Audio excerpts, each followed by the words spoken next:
Fur যারা ডিসিউ leader বা যাদেরকে আমরা এভাবে নামে চিনি আমাদের শিক্ষার্থী, তারাও কিন্তু ডিসির বিপক্ষে নয়। তাহলে ডিসির বিপক্ষে কারা, ডিসির বিপক্ষে কারা, এই জিনিসটা কিন্তু আপনাদের একটু খুঁজে বের করতে হবে। আমরা কি চেয়েছি যে 5ই আগস্টের যে ঘটনা, নতুন বাংলাদেশের সম্ভাবনা, নতুন বাংলাদেশের যে উন্মোচনের যে বিষয়গুলো, সেটা হবে প্রসারিত, পিছনে যাওয়ার সুযোগ নাই।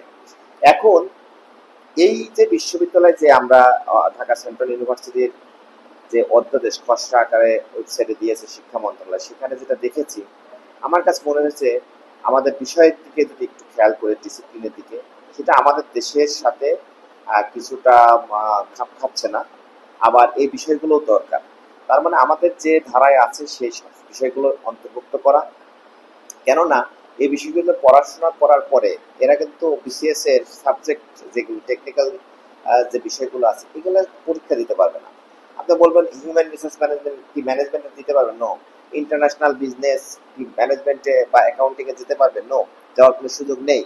তার মানে অ্যাপ্লাই কেমিস্ট্রি বা অ্যাপ্লাই ফিজিক্স, এরা কিন্তু কেমিস্ট্রি বা ফিজিক্সে যেতে পারে না। কিছুদিন আগে এটা আন্দোলন হয়েছে। এই জায়গা থেকে আমি বলবো এটা প্রসারিত করা উচিত। আজকে শিক্ষার্থীরা তাদের স্বতন্ত্র জায়গায় বজায় রাখার জন্য বলেছে, ইতিহাস ঐতিহ্যের কথা বলেছে। সেই সাথে আর একটা জিনিস তারা কিন্তু বলেছে যে এই বিশ্ববিদ্যালয় স্বতন্ত্র কাঠামোতে স্বতন্ত্র জায়গায় হোক, উইন উইন সিচুয়েশন তারা চেয়েছে, যদি আমি এভাবে বলি, যে যারা এখন সুযোগ যারা পাচ্ছে শিক্ষা গ্রহণের এবং যারা এখানে পড়াশোনা করছে তাদেরকে ডেভেলপমেন্টের জন্য আপনি কিছু ধারণা দেন, কিছু চেঞ্জ করেন, বাজেট নিয়ে আসেন। তারা বাসের কথা বলছে, বাসের সংকট আছে।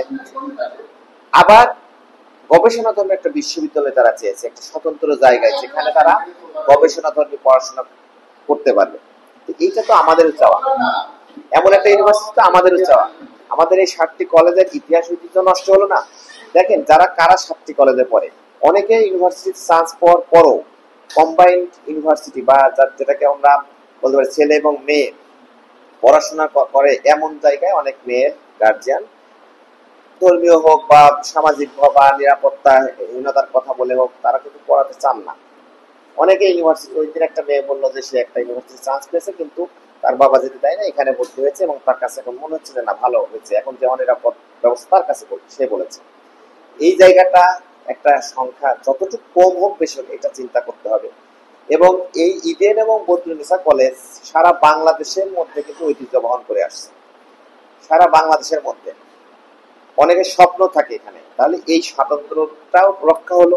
যারা ঢাকা ইউনিভার্সিটি, জগন্নাথ বা পাবলিক ইউনিভার্সিটিতে চান্স পেল না, তারা যাদের পরিবার এই ঢাকাতে আছে, ঢাকা পুরাতন ঢাকার এদিকে অনেক পরিবার আছে যে তারা হয়তো পড়াশোনা স্টপ করিয়ে দেবে ছেলে মেয়েদের, তারা কিন্তু এখানে সুযোগ পাচ্ছে। কারণ 1 ঘন্টা পরীক্ষা, যত অনেক মেধাবী আছে যে ওই সময় আসলে অসুস্থ থাকে বা মন পরীক্ষা ভালো না হওয়ার কারণে, আমার অনেক মেধাবী শিক্ষার্থীরা কিন্তু এখানে আছে। আপনি দেখেন এখান থেকে অনেক বড় বড় লিডার, অনেক বড় বড় বিজনেসম্যান, অনেক বড় বড় জায়গায় তারা আজকে চাকরি করছে।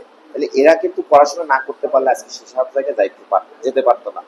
এই জায়গাটা ভবিষ্যতে যারা এরকম জায়গায় আসতে চায় তাদের পথটা রুদ্ধ করা যাবে। এটা আমার চাওয়া, যে আমার আশা নিশ্চয়ই সরকার এটা ভেবে দেখবেন এবং যারা এই কাজ করছেন তারা একটা করবে। এবং আমাদের শিক্ষার্থীর কথা বলি, এই শিক্ষার্থীরা আমাদের প্রাণ। শিক্ষার্থীরা, চেয়ারম্যান স্যার যে কথা বলেছেন যে শিক্ষার্থীরা আগে, অবশ্যই শিক্ষার্থীরা, আমরা চাই আগে শিক্ষার্থীর সেই সমস্যাগুলো সারা শুধু 7 কলেজ প্রতিষ্ঠা করবে সেন্ট্রাল ইউনিভার্সিটি সেটা না, ঢাকা ইউনিভার্সিটি থেকে সমস্ত পাবলিক প্রাইভেট ইউনিভার্সিটি তাদের জায়গায়। এখানে আমি স্যারের কথা যদি ধরি, শিক্ষার্থীর আগে যদি থাকে তাদের সমস্যাটা সমাধান করার জায়গাটা আছে, সুযোগ আছে, সেটা করতে হবে, করা উচিত। বিশৃঙ্খলা যাতে না হয় এই বিষয়টা যাদের দেখে সংশ্লিষ্ট সকল পক্ষের কাছে আমার অনুরোধ থাকলো। এবং আমার শিক্ষার্থীর কাছে বিনীত অনুরোধ, তোমরা ভুল বুঝো না, তোমরা প্রয়োজনে আমাদের সাথে আসো, বসো, জানো, কারণ কেউ কিন্তু বিপক্ষে নয়। তাহলে বিপক্ষটা কিসে? আমরা সেন্ট্রাল ইউনিভার্সিটির বিপক্ষে নয়।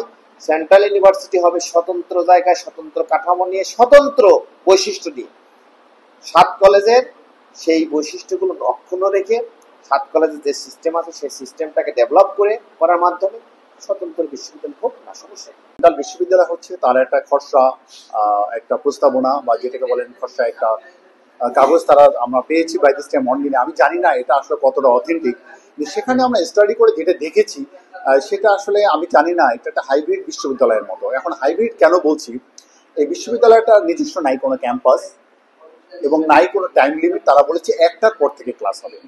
আসলে কি 1টার পর থেকে ক্লাস হবে রাত 8টা পর্যন্ত, এটা কেমন বিশ্ববিদ্যালয়? তার মধ্যে একটা স্কুল বলেছে তারা, একটা হবে তিতুমিরে, একটা হবে বাংলা কলেজে, একটা হবে ঢাকা কলেজে, একটা বদরুন্নেসায়, একটা সরওয়ার্দী, একটা কবি নজরুল। কিন্তু আমরা চাচ্ছিলাম যে আমাদের প্রাণীর দাবি ছিল ঢাকায় আরেকটা নতুন সুন্দর বিশ্ববিদ্যালয় হোক, এবং আমরাও সেই দাবির সাথে একমত। কিন্তু আমরা চাচ্ছি না যে কোনো কলেজ ক্যাম্পাসকে ধ্বংস করে নতুন বিশ্ববিদ্যালয় হোক। কলেজ কলেজের মতো থাকুক, তারা নতুন বিশ্ববিদ্যালয় হোক, সেখানে নতুনভাবে তারা কার্যক্রম পরিচালনা করুক, এটি আমাদের দাবি। আর তার থেকে বড় কথা, ঢাকা কলেজ হলো একটা ঐতিহ্যবাহী কলেজ, যেটা ঢাকা বিশ্ববিদ্যালয়ের আগে প্রতিষ্ঠিত।